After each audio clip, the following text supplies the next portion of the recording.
Hello my dear students, how are you all? Students, welcome to our YouTube channel Alok professionals. Students, हम लोग BCom third semester के बच्चों के लिए एक बहुत ही important core paper GST and indirect tax पढ़ रहे थे। और जीएसटी एंड इनडायरेक्ट टैक्स में हम लोगों ने एक इंपॉर्टेंट टॉपिक कवर कर रहे थे जिसका नाम था कॉम्पोजिशन लेवी और कॉम्पोजिशन स्कीम।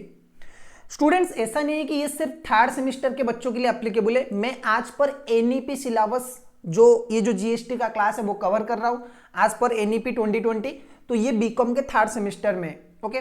लेकिन अगर आप बीकॉम स्टूडेंट हो या फिर आप एक बीबीए के स्टूडेंट हो, ठीक है, और आपके किसी भी सिलेबस में आपकी सिलेबस में जीएसटी है, तो this class is applicable to you.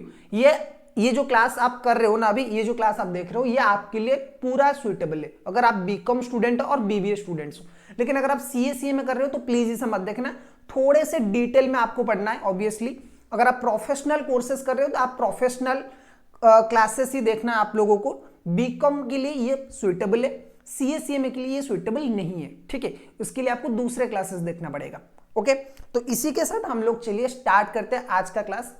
Composition scheme में हम लोगों ने एक क्लास ऑलरेडी कवर कर चुके थे जिसमें हम लोगों ने क्या क्या कवर किया था कि सर कॉम्पोजिशन स्कीम क्या होता है, कॉम्पोजिशन स्कीम के ऑब्जेक्टिव्स क्या क्या है, what are the objectives of composition scheme, who can opted for composition scheme, eligibility criteria of composition scheme, okay. कौन कौन एलिजिबल है कॉम्पोजिशन स्कीम के बेनिफिट लेने के लिए। उसके बाद हम लोगों ने डिस्कस किया था who can not opted for composition scheme, इनमें से कौन सा कॉम्पोजिशन स्कीम के लिए ऑप्शन नहीं ले सकता, कौन कॉम्पोजिशन स्कीम चूज नहीं कर सकता, ये हम लोगों ने कवर किया था। अगर आपका ये पहला वीडियो है तो बेटर है कि आप पहले वो वाला वीडियो देख लो, मतलब पहला क्लास देख लो, इसके बाद ये वाला जो क्लास है ये आपको समझ में आएगा। और चैनल पे अगर आप पहली बार आए हो, पहली बार जीएसटी का क्लास देख रहे हो, तो बेटर ये है कि जीएसटी का ऑलरेडी 24 क्लासेस अपलोड है, तो बेटर है आप क्या करो, पहले वो स्टार्टिंग से 24 वीडियोस देख लो, फिर इसके बाद ये क्लास देखना, ठीक है। तो चलिए स्टार्ट करते हैं आज का क्लास। हम लोगों ने कवर कर लिया था कि कौन कौन से वो पर्सन है जो कि कॉम्पोजिशन स्कीम के लिए एलिजिबल है और कौन कौन से पर्सन है जो कि कॉम्पोजिशन स्कीम के लिए एलिजिबल नहीं है। अगर मैं एक बार रिवीजन करूं कि सर कॉम्पोजिशन स्कीम बेसिकली है क्या, जीएसटी में एक होता है नॉर्मल स्कीम जिसे बोला जाता है नॉर्मल रजिस्ट्रेशन। नॉर्मल रजिस्ट्रेशन में क्या होता है सर, आपको मंथली जीएसटी का रिटर्न फाइल करना पड़ता है, आपको बुक्स ऑफ अकाउंट मेंटेन करना पड़ता है, आपको एनुअल रिटर्न फाइल वगैरह करना पड़ता है, एंड दूसरे जो कंप्लायंसेस है जीएसटी का वो सब आपको करना पड़ता है। लेकिन जो छोटे बिजनेसेस है, जो स्मॉल स्केल बिजनेसेस है, उन स्मॉल स्केल बिजनेस के लिए क्या है, इन स्मॉल स्केल बिजनेसेस के लिए गवर्नमेंट ने एक स्कीम निकाला है जिसका नाम है कॉम्पोजिशन स्कीम। और इस कॉम्पोजिशन स्कीम के थ्रू आप क्या कर सकते हो, ये पूरा जो बहुत ओवर बर्डन है ना, ओवर कॉम्प्लायंस है जीएसटी का, उससे बच सकते हो अगर आपका टर्नओवर एक सर्टेन लिमिट में, और इसी को बोला जाता है कॉम्पोजिशन स्कीम। कॉम्पोजिशन स्कीम का ऑब्जेक्टिव बेसिकली क्या है, to reduce tax compliances, for ease of to help in ease of doing business. तीसरा जो है to reduce the cost associated with maintaining accounts and filing the frequent returns. उसके बाद है simplify the tax payment. कौन कौन लोग sir GST का कॉम्पोजिशन स्कीम का बेनिफिट ले सकते हो, देखो अगर आपका टर्नओवर, अगर आप एक रजिस्टर्ड पर्सन हो एंड आपकी टर्नओवर एनुअली 1.5 करोड़ से कम है, जिस ईयर में आप जीएसटी का कॉम्पोजिशन स्कीम लेना चाहते हो उससे पहले साल, अगर आप 25-26 फाइनेंशियल ईयर में लेना चाहते हो तो 24-25 ईयर में अगर आपका टर्नओवर 1.5 करोड़ से कम है, 1.5 करोड़ और उससे कम है, then you are eligible for this scheme, okay. अगर आप एक स्पेशल स्टेट में रहते हो, स्पेशल स्टेट मतलब अगर मैं बोलूं आप मणिपुर, अरुणाचल प्रदेश, मणिपुर, नागालैंड, त्रिपुरा, मेघालय, मिजोरम, उत्तराखंड, इस एरिया में रहते हो, इस स्टेट में रहते हो, तो आपके लिए जो लिमिट होगा वो हो जाएगा 75 लाख का, ठीक है। और अगर आप सप्लाई करते हो सर्विसेज, कुछ स्पेसिफिक सप्लाई करते हो सर्विसेज का, तो उसके लिए आपका लिमिट जो होगा वो होगा 50 लाख का, ठीक है। और इन सारे केसेस में आप क्या कर सकते हो, कॉम्पोजिशन स्कीम का बेनिफिट ले सकते हो। सर कौन कौन पर्सन है जो कि कॉम्पोजिशन स्कीम का बेनिफिट नहीं ले सकते, हमेशा आपको याद रखना है, person engaged in inter state supply. जो लोग इंटर स्टेट सप्लाई में एंगेज है ना, inter state supply of the goods, वो लोग नहीं ले सकते। Supplier of the goods through e commerce operator sorry supplier of the goods through e commerce operator, e commerce platform में अगर आप गुड्स सप्लाई करते हो लाइक अमेजॉन फ्लिपकार्ट में आप सेलर हो तो आप कंपोजिशन स्कीम नहीं ले सकते। ओके, कैजुअल टैक्सेबल पर्सन और नॉन रेसिडेंट टैक्सेबल पर्सन ये लोग भी क्या कर नहीं कर सकते, कंपोजिशन स्कीम का बेनिफिट नहीं ले सकते। पर्सन प्रोवाइडिंग सर्विसेज, कुछ नोटिफाइड सर्विसेज को छोड़ दीजिए, restaurant services and small service provider जिनकी टर्नओवर 50 लाख से कम है उन्हें छोड़ दीजिए, बाकी के जो सर्विस प्रोवाइडर्स है they are not eligible for composition scheme. Okay, चलो कुछ मैन्युफैक्चरर्स है जैसे कि ice cream and edible ice, paan masala, tambaku products, aerated water, fly ash bricks, bricks of the soil, bricks manufacturer जो होते basically, and tile and roof tile and earth and tiles. Okay, यानी कि जो नीचे जो टाइल लगता है वो टाइल्स एंड जो रूप टॉप टाइल्स होता है ना ऊपर वाले जो टाइल वो टाइल, इनकी मैन्युफैक्चरिंग अगर करते हो आप तो आप क्या कर सकते हो, आप कंपोजिशन स्कीम का बेनिफिट नहीं ले सकते। Supplier of the non tax items, अगर आप alcoholic liquor for human consumption, petrol वगैरह जिसके ऊपर जीएसटी एप्लीकेबल नहीं होता है वो टाइप के गुड्स सप्लाई करते हो, then you are also not eligible for taking composition scheme benefit. Okay, चलो सर यहां तक तो सही है, लेकिन कंपोजिशन बेनिफिट में आपने बोला था कि हमें कम टैक्स देना है, कंपोजिशन स्कीम में आपने बोला कि हमें कम टैक्स देना है, तो सर कितना कम टैक्स देना है वो जरा एक बार बता दीजिए। चलो देखो, कंपोजिशन स्कीम के अंदर जो टैक्स रेट है ना वो कुछ इस तरह से, कंपोजिशन स्कीम के अंदर जो टैक्स रेट है वो कुछ इस तरह से। अगर आप एक मैन्युफैक्चरर हो other than notified goods, other than notified goods मतलब ये जो गुड्स है ना इन सबको छोड़ने के बाद अगर आप अदर किसी गुड्स का, इन चीजों को माइनस करने के बाद अगर आप इसके मैन्युफैक्चरर हो तो आप कंपोजिशन स्कीम का बेनिफिट नहीं ले सकते। लेकिन अगर आप अदर प्रोडक्ट के मैन्युफैक्चरर हो ना, manufacturers other than notified goods, तो आपके लिए जीएसटी का जो रेट होगा, देखो सीजीएसटी का रेट होगा 0.5% मतलब 0.5%, एसजीएसटी का रेट होगा 0.5% एंड टोटल जो जीएसटी होगा वो होगा 1%। ठीक है, क्योंकि आईजीएसटी तो यहां पे एप्लीकेबल होगा ही नहीं, क्योंकि अगर इंटरस्टेट सप्लाई करोगे तो आप कंपोजिशन स्कीम नहीं ले सकते, तो सिर्फ सीजीएसटी एंड एसजीएसटी का कॉन्सेप्ट आएगा, सिर्फ सीजीएसटी एंड एसजीएसटी का कॉन्सेप्ट यहां पे आएगा। तो उस केस में क्या होगा, देखो जीएसटी का रेट अगर 0.5% है, जीएसटी सीजीएसटी का रेट होगा 0.5%, एसजीएसटी का रेट होगा 0.5%, टोटल कितना होगा 1%। ओके, ट्रेडर्स और डीलर अगर बात करें, अगर ट्रेडर्स की बात करें तो ट्रेडर्स के लिए कितना है जीएसटी का रेट, तो बहुत ही सिंपल है 0.5% एंड 0.5%, इनके लिए भी 1% का रेट है। जो मैन्युफैक्चरर्स है एंड जो ट्रेडर है दोनों के लिए सेम टैक्स है 1%। Sir 1% of what, 1% of turnover, 1% of turnover यहाँ पे आपको टैक्स देना है। एग्जांपल के साथ हम लोग बात करेंगे। ओके, मैन्युफैक्चरर अगर है, मैन्युफैक्चरर की केस में क्या है 0.5% सीजीएसटी, 0.5% एसजीएसटी। अगर ट्रेडर है या फिर डीलर है तो वहां पे भी वही होगा 0.5% CGST and 0.5% SGST. Okay, restaurant services की अगर मैं बात करूं, रेस्टोरेंट सर्विसेज की केस में क्या होगा, जहां पे अल्कोहल सर्व नहीं किया जाता है, नॉट सर्विंग अल्कोहल, तो उस केस में क्या होगा 2.5% सीजीएसटी एंड 2.5% एसजीएसटी, टोटल कितना आ जाएगा 5%। अगर सर्विस प्रोवाइडर की बात करें, स्मॉल सर्विस प्रोवाइडर जिनका टर्नओवर लेस देन 50 लाख से, उनके केस में क्या होगा सर 3% सीजीएसटी, 3% एसजीएसटी, टोटल आ जाएगा 6%। तो ये रेट आप लोगों को याद रखना है। अगर मैन्युफैक्चरर है तो 0.5%, 0.5%, अगर ट्रेडर है तो 0.5%, 0.5%, अगर सर रेस्टोरेंट सर्विसेज है तो क्या होगा 2.5%, 2.5%, अगर सर सर्विस प्रोवाइड करते तो क्या होगा 3%, 3%। ओके, चलो अब बात करते हैं compliance requirement under composition scheme. Sir क्या कंपोजिशन स्कीम में कुछ नहीं करना है? नहीं, बिल्कुल करना है। क्या क्या काम सर करना है वो जरा एक बार बता दीजिए। देखो कंपोजिशन स्कीम में आपको क्या करना है, नंबर 1 रेस्ट्रिक्शन एंड कंडीशन। पहले तो ये बात मतलब पता कर लेते कि सर कंपोजिशन स्कीम में रेस्ट्रिक्शंस क्या क्या है। कंपोजिशन स्कीम में रेस्ट्रिक्शंस क्या क्या है? पहला रेस्ट्रिक्शन देखो क्या है, not collect tax from customer. भाई अगर आप कंपोजिशन स्कीम ले रहे हो ना, आप अपने कस्टमर से जीएसटी कलेक्ट नहीं कर सकते। अगर आप कॉम्पोजिशन स्कीम ले रहे हो ना, तो आप क्या आप अपने कस्टमर से जीएसटी कलेक्ट नहीं कर सकते, ये होगा पहला पॉइंट। दूसरा पॉइंट क्या बोल रहा है, not claim input tax credit. भाई आप आईटीसी भी नहीं ले सकते, क्योंकि आप जीएसटी कलेक्ट नहीं करोगे तो आपको आईटीसी भी नहीं मिलेगा। इसी वजह से आपको रिड्यूसिंग टैक्स रेट पे क्या दिया जा रहा है, गवर्नमेंट ऑफर दे रहा है आप लोगों को कि आप रिड्यूसिंग टैक्स स्ट्रक्चर में पे करिए। अगर आप नॉर्मल स्कीम चूज करोगे then you are eligible to collect GST from your customer and also you are eligible for ITC. But यहां पे कंपोजिशन स्कीम में आप ना तो आईटीसी ले सकते हो, ना तो अपने कस्टमर से जीएसटी कलेक्ट कर सकते हो। अच्छा, display their business premises composition taxable person. अपने बिजनेसेस में आपको क्या दिखाना है, आप एक कंपोजिशन टैक्सेबल पर्सन हो। आपको ये लिखना पड़ेगा कि आप एक कंपोजिशन टैक्सेबल पर्सन हो। Okay, mention in every bill, अपने बिल में भी आपको मेंशन करना पड़ेगा not eligible to collect tax on supplies composition scheme. अपने जो भी बिल्स है ना उसमें भी आपको कंपोजिशन स्कीम वाला फॉर्मूला मतलब जो हेडिंग है वो लिखना पड़ेगा।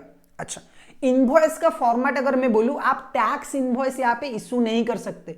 यहाँ पे टैक्स इनवॉइस, जहां पे टैक्स जो होता है ना जीएसटी वगैरह मिलके आता है जो इनवॉइस में, वो बिल आप नहीं कर सकते। आपको सिर्फ लिखना पड़ेगा bill of supply.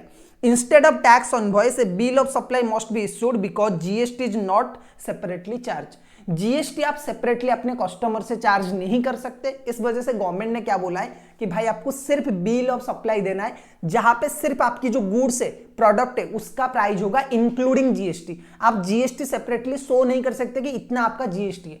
So customer को आप जीएसटी वाला बिल इशू नहीं कर सकते, टैक्स इनवॉइस आप इशू नहीं कर सकते, आप सिर्फ बिल ऑफ सप्लाई इशू करोगे। अच्छा सर, रिटर्न कौन सा फाइल करना पड़ेगा या फिर बिल्कुल कोई रिटर्न नहीं फाइल करना पड़ेगा? नहीं, आपको रिटर्न फाइल करना है। एवरी क्वार्टरली आपको रिटर्न फाइल करना है।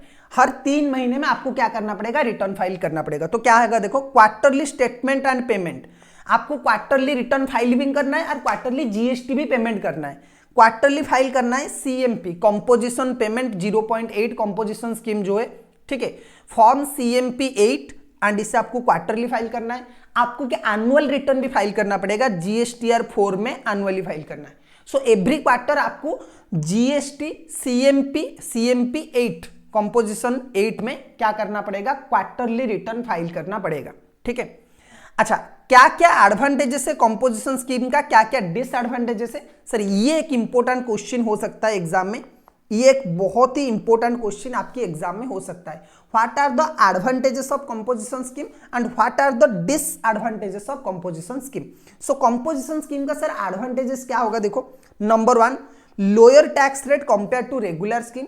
रेगुलर स्कीम के तुलना में यहाँ पे टैक्स रेट जो है ना वो बहुत ही कम है।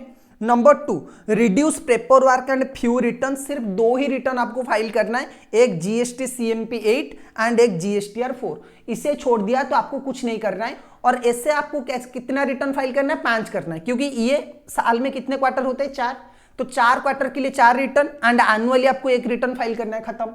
तो टोटल रिटर्न कितना आ जाएगा, 5 रिटर्न का आ जाएगा। तो यहाँ पे बहुत कम रिटर्न है। लेकिन अगर आप ओरिजिनल जीएसटी की बात करें ना, तो आपको जीएसटीआर 1 फाइल करना है, जीएसटीआर 3 भी फाइल करना है, हर महीने आपको ये फाइल करना है। तो यहाँ पे नंबर ऑफ रिटर्न्स जो होगा वो बढ़ जाएगा। ओके, चलो, simple tax payment process. Tax payment यहाँ पे बहुत सिंपल है, आपको 1%, 5%, 6% इतने ही रेट पे देना है। ठीक है। encourage small businesses to join the formal economy। अगर आप जीएसटी लेना चाहते हो, अगर आपको इच्छा है कि आपके पास जीएसटी नंबर हो आपका बिजनेस का, तो आप क्या कर सकते हो, बहुत ही सिंपल में आप जीएसटी नंबर ले सकते हो और आप एक कंपोजिशन स्कीम अगर चूज कर लोगे तो आपको ज्यादा बर्डन भी नहीं आएगा एंड उसके साथ साथ आपको ना ज्यादा बर्डन आएगा और ना ही आपको क्या करना पड़ेगा, ज्यादा रिटर्न फाइल करना पड़ेगा। ओके, लोअर कंप्लायंस कॉस्ट, यहां पे आपको पैसे भी कम खर्च होगा, क्योंकि जिसके पास आप कोई सीए, कोई सीएमए, कोई सीएस, एडवोकेट, किसी के पास तो आप रिटर्न फाइलिंग करोगे ना, तो जिसके पास रिटर्न फाइलिंग करोगे उसे कम पैसा देना, क्योंकि सिर्फ 5 रिटर्न फाइल करना है, ज्यादा कुछ करने की जरूरत नहीं है। तो यहां पे खर्चा भी कम ही आएगा। ठीक है। चलो, disadvantages of composition scheme. Composition scheme का डिसएडवांटेजेस क्या है? ओके, देखो, पहला है नो इनपुट टैक्स क्रेडिट, कोई भी आपको आईटीसी नहीं मिलेगा सर, आईटीसी नहीं मिलेगा। सेकेंड क्या है, can not collect GST separately from the customer, आप कस्टमर से सर जीएसटी कलेक्ट नहीं कर सकते। Number 3, not eligible for interstate supply और ऑनलाइन मार्केट प्लेस सप्लाई, भाई ना तो आप ऑनलाइन बेच सकते हो सामान, ना तो आप एक स्टेट से दूसरे स्टेट को सामान बेच सकते हो। If you are eligible, if you want to take composition scheme में अगर आप रजिस्ट्रेशन लेना चाहते हो ना, तो एक चीज आपको हमेशा याद रखना है, ना तो आप अपने स्टेट से बाहर किसी को सामान बेच सकते हो, ना ही आप ऑनलाइन फ्लिपकार्ट अमेजन में बेच सकते हो। ठीक है, सो फ्लिपकार्ट अमेजन वगैरह में ऑनलाइन मार्केट प्लेस में नहीं बेच सकते, ना ही खुद के स्टेट में मतलब दूसरे स्टेट में बेच सकते हो। तो ये एक बहुत बड़ा नेगेटिविटी है।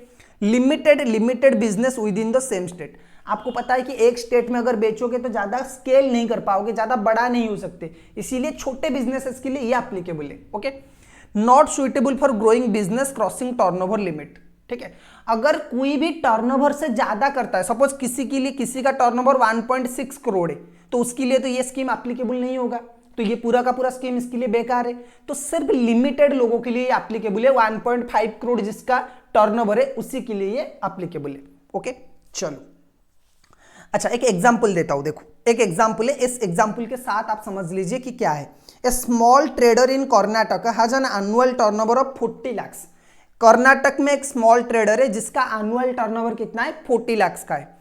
Since he is eligible under the scheme as a trader, वो एक ट्रेडर है क्योंकि वो कंपोजिशन स्कीम में आता है, क्योंकि टर्नओवर कितना चाहिए 1.5 सीआर, 1.5 करोड़ का चाहिए और उसका 40 लाख का है, तो उसे जीएसटी कितना देना पड़ेगा अंडर कंपोजिशन स्कीम, 40 लाख का 1%, यानी कि 40,000 एनुअली देना है। पूरे साल में कितना जीएसटी देना है, 40 लाख का टर्नओवर है, जीएसटी पूरे साल में गवर्नमेंट को कितना देना है, सिर्फ 40,000, 40 लाख का 1%। Okay, so this is composition scheme. Okay, he can not issue GST invoice और क्लेम इनपुट टैक्स क्रेडिट, ना तो वो जीएसटी इनवॉइस ले सकता है, ना तो वो आईटीसी ले सकता है, और ना ही वो टैक्स कलेक्ट कर सकता है। ठीक है, चलो इंपोर्टेंट नोट्स जो है वो आपको थोड़ा सा याद रखना है कि सर क्या क्या इंपोर्टेंट नोट्स है when we are following composition scheme. जब हम लोग कंपोजिशन स्कीम फॉलो करना चाहते हैं, जब हम कंपोजिशन स्कीम अप्लाई करना चाहते हैं, तो हमें किन किन चीजों की ध्यान रखना पड़ेगा।